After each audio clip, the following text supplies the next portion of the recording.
উনি প্রচুর সম্পদের মালিক হয়েছেন। তাছাড়া মোহাম্মদপুর এলাকায় উনি সরকারি খালের জমি ভরাট করে সেখানে অবৈধভাবে ব্যবসা করেছেন। তাকে গ্রেপ্তার করা হয়নি, আমরা অভিযান চালাচ্ছি এবং এর সাথে আরো ৫-৭ জনের সংশ্লিষ্টতা আছে। প্রাথমিক অনুসন্ধানে আমরা কিন্তু ওনার নামে প্রচুর স্থাবর সম্পত্তির প্রমাণ পেয়েছি। মানি লন্ডারিং আইন অনুযায়ী সরকারি যে কোনো কর্মকর্তার যদি মানি লন্ডারিং এর সাথে সম্পৃক্ততা পাওয়া যায়, সেটির তদন্ত করবে দুর্নীতি দমন কমিশন। আমরা তদন্তের স্বার্থে এই মুহূর্তে তার বিস্তারিত এই সবগুলো জিনিস আমার মনে হয় প্রকাশ করাটা সমীচীন হবে না। তার নাম, উনি যেহেতু মানি লন্ডারিং এর সাথে জড়িত ছিলেন, আমাদের কাছে যে তথ্যপত্র রয়েছে সেটা হচ্ছে যে টেকনাফ এবং উখিয়া অঞ্চল দিয়ে উনি মিয়ানমার থেকে এবং বার্মা, নেপাল থেকে, ভুটান থেকে বিভিন্ন জাতের গরু উনি আমদানি করেছেন।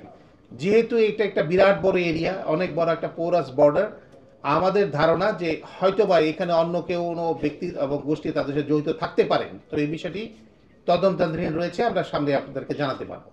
উনি যে মানি লন্ডারিং করেছেন এই বিষয়ে আমরা কিছু ব্যাংকিং অবৈধ লেনদেনের আমরা তথ্য পেয়েছি। আমরা তদন্তের স্বার্থে ওই বিষয়গুলো আমাদেরকে একটু গোপন রাখতে হচ্ছে। যে ব্যাংকগুলোতে, আমরা কোনো ব্যাংকের নাম উল্লেখ করছি না, টাকাগুলোর উৎস এবং টাকাগুলোর পরবর্তী পর্যায়ে প্লেসমেন্ট অ্যান্ড লেয়ারিং যেটা আমরা বলি, সেগুলা যেটা হয়েছে তাতে আমাদের কাছে প্রতীয়মান হয়েছে প্রাথমিক অনুসন্ধানে যে উনি মানি লন্ডারিং এর সাথে জড়িত। উনি প্রচুর সম্পদের মালিক হয়েছেন। তাছাড়া মোহাম্মদপুর এলাকায় উনি সরকারি খালের জমি ভরাট করে সেখানে অবৈধভাবে ব্যবসা করেছেন। তাছাড়া ওনার নামে প্রচুর জমি, আমরা প্রাথমিক তদন্তে যেটা জানতে পেরেছি, প্রচুর স্থাবর সম্পত্তির অনেক প্রমাণ পাওয়া গেছে। উনি তো যে কোনো ব্যক্তি গ্রেপ্তার হলে প্রথমে উনি হাজতে যাবেন, পরবর্তী পর্যায়ে মামলা তদন্তকারী কর্মকর্তা রিমান্ডের প্রেয়ার দিবেন। এটা পরবর্তী স্টেপ। যে উনি ব্রাহ্মা জাতির যে গরুগুলোকে অবৈধভাবে আমদানি করেছিলেন, সেগুলো ঢাকা কাস্টমস হাউস কর্তৃক কিন্তু আটক করা হয়েছিল এবং সেই আটককৃত গরুগুলোকে কৃত্রিম গো প্রজনন কেন্দ্র সাভারে রাখা হয়েছিল এবং পরবর্তী পর্যায়ে কৃত্রিম গো প্রজনন কেন্দ্র থেকে সিদ্ধান্ত দেওয়া হলো যে এই গরুগুলাকে আপনি জবাই করে আপনি সুলভ মূল্যে, ন্যায্য মূল্যে মানুষের মাঝখানে দিয়ে দেন, বিক্রি করে দেন।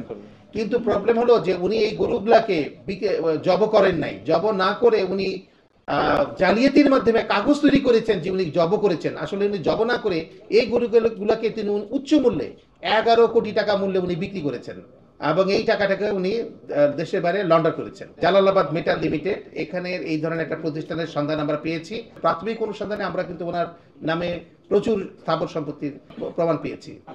আপনারা যে তথ্যগুলো জানতেন সেগুলোকে মামলা আকারে আমরা যখন নিয়ে আসি, অর্থাৎ কারোর বিরুদ্ধে যখন মানি লন্ডারিং আইনে মামলা হয়, তখন কিন্তু এগুলোর সুনির্দিষ্ট প্রমাণ লাগে।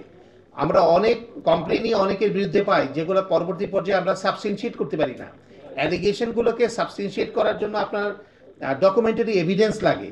মানি লন্ডারিং আইনে যে অনুসন্ধান হয়েছে প্রাথমিক অবস্থায়, অনুসন্ধানের পরবর্তী পর্যায়ে আমরা এই মামলায় উপনীত হতে আমাদের যে তথ্য প্রমাণগুলো দরকার ছিল সেগুলো আমি সরকারের বিভিন্ন সংস্থা, বিভিন্ন ব্যাংক থেকে আমরা পেয়েছি। তাকে গ্রেপ্তার করা হয়নি, আমরা অভিযান চালাচ্ছি এবং এর সাথে আরো ৫-৭ জনের সংশ্লিষ্টতা আছে। সাক্ষ্য প্রমাণ ছাড়া আপনি তো আইনে কাউকে সম্পৃক্ত করতে পারবেন না, সেইটুকুর জন্য আমাদের অপেক্ষা করতে হচ্ছে। আমরা খুব দ্রুতই এই যে আমরা তথ্য প্রমাণ প্রাপ্তির যে বিষয়গুলো, এগুলো চলমান রয়েছে, বিভিন্ন সংস্থা থেকে আমরা পাচ্ছি। তবে যতটুকু পেয়েছি সেই আলোকে মামলা রুজু করা হয়েছে। বাকিটুকু পেলে আর যারা যারা সম্পৃক্ত সবাইকে আমরা আইনের আওতায় আনতে পারবো।